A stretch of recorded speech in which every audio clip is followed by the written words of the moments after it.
উচ্চ মাধ্যমিকের third semester আজকের যে প্রশ্নগুলো দিচ্ছি অবশ্যই এই প্রশ্নগুলো তোমরা কিন্তু দেখবে। আশা করছি তোমরা অনেকেই চতুর্থ অধ্যায় শুরু করেছো এবং চতুর্থ অধ্যায় থেকে বেছে বেছে নিয়ে যে প্রশ্নগুলো তোমাদের সামনে রাখছি সেই প্রশ্নগুলো আজকে প্রথম 25টা প্রশ্ন তোমাদের দেব। তার মধ্যে কোন শব্দ থেকে কলোনি বা উপনিবেশের সৃষ্টি হচ্ছে সেটা তোমার জানতে হবে। কলোনিয়া। কলোনিয়া শব্দটি একটি কি শব্দ? উত্তর ল্যাটিন শব্দ। আর কলোনি শব্দটা কি শব্দ? ইংরেজি শব্দ। ইম্পেরিয়াম শব্দটি কি শব্দ? ল্যাটিন শব্দ। সাম্রাজ্যবাদ বা ইম্পারিয়ালিজম শব্দটির উৎপত্তি হচ্ছে কোন শব্দ থেকে? ইম্পারিয়াম থেকে। যে নীতির মাধ্যমে কোনো শক্তিশালী রাষ্ট্র অন্যান্য রাষ্ট্রগুলোকে বা তার থেকে অনুন্নত রাষ্ট্রকে পরাজিত করে সেই রাষ্ট্রকে নিজের সাম্রাজ্যভুক্ত যখন করে তখন তার নাম কি হয়? সাম্রাজ্যবাদ। সামুদ্রিক অভিযান শুরু হয় কোন শতকে? উত্তর পঞ্চদশ শতকে। উপনিবেশবাদের সূত্রপাত হয় কোন শতকে? চতুর্দশ শতকে। পর্তুগিজরা ব্ল্যাক গোল্ড বলতো কাকে? গোলমরিচকে। হারমাদ নামে পরিচিত কারা?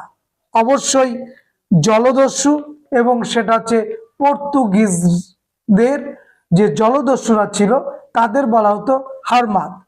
অবশ্য পশ্চিমবঙ্গের রাজনীতিতে হারমাদ শব্দটি আমরা পেয়ে থাকি। নেক্সট, আফ্রিকাতে প্রথম উপনিবেশ স্থাপন করেছিল কারা? উত্তর পর্তুগিজরা। সেনেগালে প্রথম কাদের উপনিবেশ স্থাপিত হয়?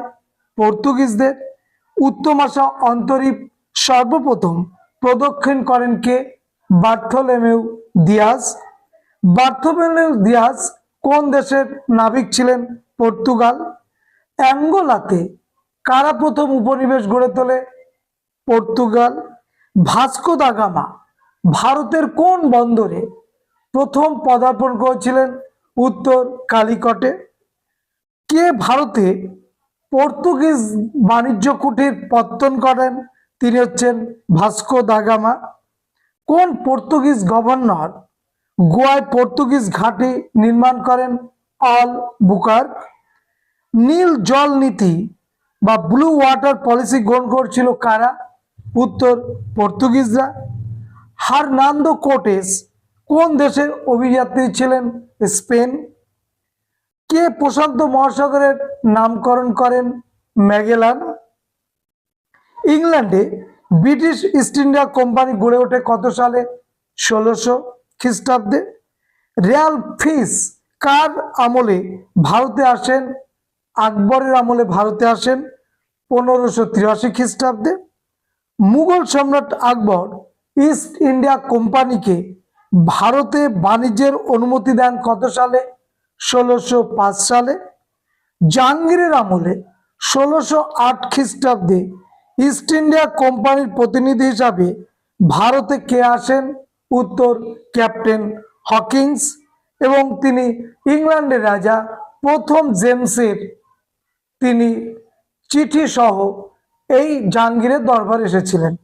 আজকের এই 25টা প্রশ্ন তোমাদের দিলাম।